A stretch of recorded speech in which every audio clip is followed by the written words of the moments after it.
Well, guys, do I have a story to tell you? Yes, an interesting story. Now, you guys know my father's been in hospital, and I've been having to look after my mum since the 21st onwards of July. So it's been already in August now. It's been nearly a whole month. No, not quite a whole month yet, but we're not. It's coming up to it's about 3 weeks now. It's been very tiring, and my parents, dad's, we've finally got back to the hospital nearby. So it's great. We've finally got him back. We can go and see him more often. Everything's going to be so much easier. Well, we thought that. We thought that. You might see I'm in a bit of a mess. My hair's all over the place. I'm a bit sweaty. Well, there's a reason behind that too. Um, on Thursday, I had to take my mum to a appointment just to get her nails done. To toenails done. When you get older, the podiatrists, whatever they do her nails. So while she was getting that done, I went for a walk over across the road, just a little walk around the shops, and I started walking back. And they rang up and said, okay, she's ready. I started feeling not too great. I started feeling something just doesn't feel right. You just get that feeling. So I took Mum home, took Bonnie for a walk, got home about 6 o'clock. I went and did a bit of a stream on YouTube of my racing. Of course, this Thursday. And during that stream, I started feeling really not too great. So I stopped the stream and I felt, look, I need to get into bed. So I just got my phone and went straight off to bed. And as I got into bed, I'm starting to shake like this. I'm getting in the bed, and I'm just shaking. I was shivering. I had to get into that blanket so quickly. I then stayed in that bed for the next day. I had nothing to eat, no breakfast, and 7 o'clock that night, I realised I've had nothing to eat, no food, no drink. Something's not right here. And I felt great. I couldn't get out of bed. I would just start clamming up and getting out of control. My body started shaking. Now I live by myself, and I was a bit worried. Shit, this is not great. So a friend said, hey, you should go and contact 1-3 doctor. I tried to them, but they couldn't guarantee when someone would come. It's like, okay, great. Really not great. I'm feeling actually something needs to be done. So I rang the ambulance at 7 p.m. Friday evening. A couple of hours passed. And they agreed, doctor, we'll send out an ambulance. A couple of hours later, still nothing. Then I got to about 10 o'clock at night, so 3 hours after I called the ambulance. And I'm saying, I'm feeling a little bit better now. You know what? I'm just going to ring up, cancel the ambulance, and if it gets really bad, my neighbour has offered to take me to the hospital. Okay. The first night, Thursday night, I didn't sleep all night. There was just like tiny little snippets of sleep. And then that night, Friday night, this is coming, I'm doing this late, so it's 11:45 p.m. Sunday evening. Now, I'm sorry this is going to be quite a long video, but there's a bit of a story behind this. I got woken up at about 7:35 a.m. in the morning. A.m. Someone knocking on the door. I'm going, what's going on here? Look out the window, there's an ambulance parked out the bottom of my driveway. I think, I'm sure cancelled that. Surely they haven't just turned up now. So I went out the front, not feeling great. And no one there, but the side gate was open. So I ran it, and they were actually walking up the back porch to see if they can get my contact, because they have to do that. And they did ask and said, what happens if I had no response? They said, we would have kicked the door down. And I'd cancelled the ambo. So if I'd gone out, So I don't know what happened there. I rang up and they said, look, while we're here, let's check you out. So they went up and checked my obs, and they said, look, your heart rate's definitely a bit low, and your blood pressure's a bit high. So I recommend we take you to the hospital. And I said, that's okay, because my dad's in hospital and mum's in the city. I can't afford to be taken into the city. So unless you can move me to the hospital near where I am. And they said, oh, look, we'll find you. Ring up. They got me in there. Well, so we thought. We turn up. So it was like 12 and a half hours later than when I called the ambulance. The ambulance finally turned up. Thank God I wasn't dead. Or it wasn't even more serious. And we get to the hospital, and there's one person in front of me on the stretcher, then it was me next in line, and then you know the thing, then you get other people end up behind you. It sucks, the whole line thing. This was at 8:20.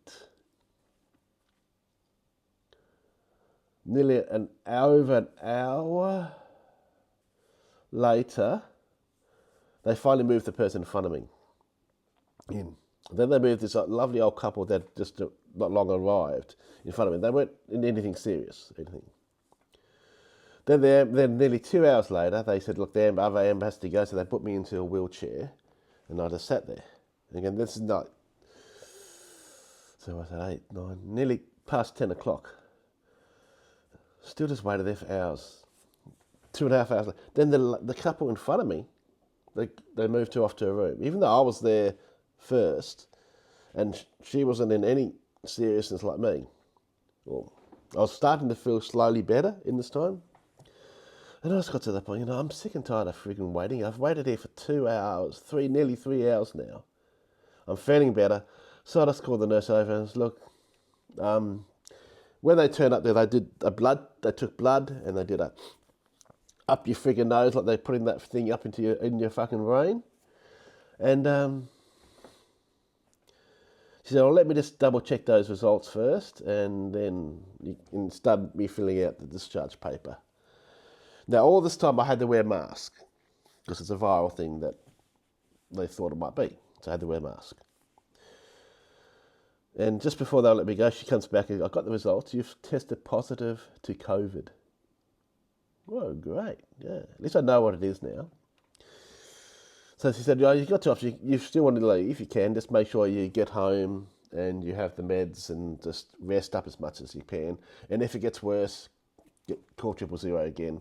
I'm thinking, yeah, great. And then another 12-hour wait for the bloody ambulance to turn up. And then 3-4 hours at the fucking hospital before even getting seen. So, and I said, well, if I stay here, am I going to have to continue wearing the mask? And they said, yes. I said, well, in that case, I'll go home. Because I suffer with the mask. I start hyperventilating and stuff. So even though I wasn't feeling great, I went home. And I was very lucky that my niece was visiting my mum because of what happened with me. I couldn't take her shopping on the Friday or on the Saturday, so she came over and took mum shopping on Saturday, which was great. Contacted her and she said, I'll get some meds for you. So she got me some cough medicine, some other tablets to help with having COVID. And though last night wasn't great, it was still better than the night before and the night before that. I'm feeling better now today, but some weird symptoms has come up today. I'm getting all these weird aching. Even when I'm in bed, I feel like an old man just trying to turn from one side to the other. I'm feeling a struggle just doing that. And but the strange new effect I'm getting occasional sweats, like you're seeing me now. Coughing, but this medicine seems to have helped. There you go.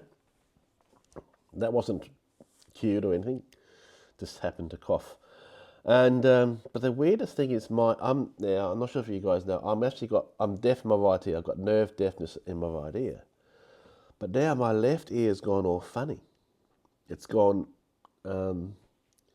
like it's like when you go up high altitude or you go up in the plane and you get that feeling in the ear. When you try and do that, and pop it back out. No, it's just staying there muffled now. So it's weird. I can only link it to the COVID. I'm hoping it is just that, because if it's has affected my left ear hearing, it's going to make things so much harder. And there's this kind of constant little sound now going as well. It's like crickets when you really think about it. So I'm worried about that. So obviously if that continues, once they class me as not being viral, I'll have to go and probably see a doctor about that. Because hearing, especially since I'm deaf and blind, I need to do everything I can to protect my left ear. So I'm hoping there's been no... I haven't heard of any of the symptoms of having COVID where someone would actually have their hearing affected. Maybe I'm wrong. So about that's for me. I'm slowly recovering. But the problem that is that my mum needs me there. I need to be there every day to go and walk the dog and help her out and take her shopping and get stuff, so keep an eye on her. My niece went over yesterday, which was lucky, because no one was there on the Friday.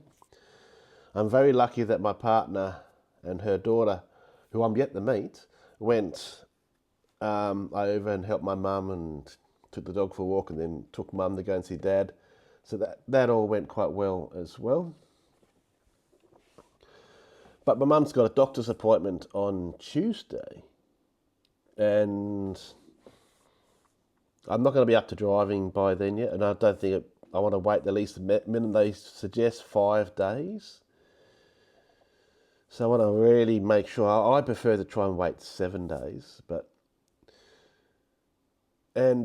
so I'm probably going to have to contact the doctors and say, look, I'm afraid I have to postpone mum's appointment till end of the week.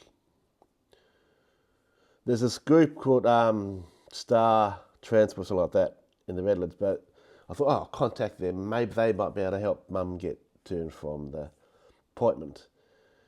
But tomorrow's a public holiday in the Redlands for Eka, even though they have all these different areas that have public holidays during the week. But they do have some other contacts, so I'll see if I can contact them tomorrow and see if they can help. Otherwise, I'll have to postpone mum's appointment. So yeah, a pretty crazy last month. I did my mate's wedding on the 20th, and then my dad had his accident, broke his hip. They then mistreated him for diabetes, so they finally moved him back nearby. We thought everything's going to be a lot easier now, and it just got harder. So yeah, how's your day going, your week or month going? Because mine's been shit. And this COVID, I had I caught COVID a little bit last year, but I think it was very mild. It's nothing like what I've got this time. This has been the most painful series of coughing, breathing, just everything. The way your body started shaking, going into almost relapse. I felt like, is this it? Have I done something wrong here? I don't know, but just, it felt really bad. So yeah, while my father's ill, my mum needs to be looked after, and I've been taken ill myself, and I can't go anywhere near. But the worst thing to catch when I'm needed. Now the thing is, I said, remember on Thursday I drove my mum around, so that's when I started showing the symptoms. That's where I got really ill, when I got home about 6 o'clock. So thank God it didn't affect my mum. She has had her vaccinations, but still, being elderly, you don't want them to get COVID.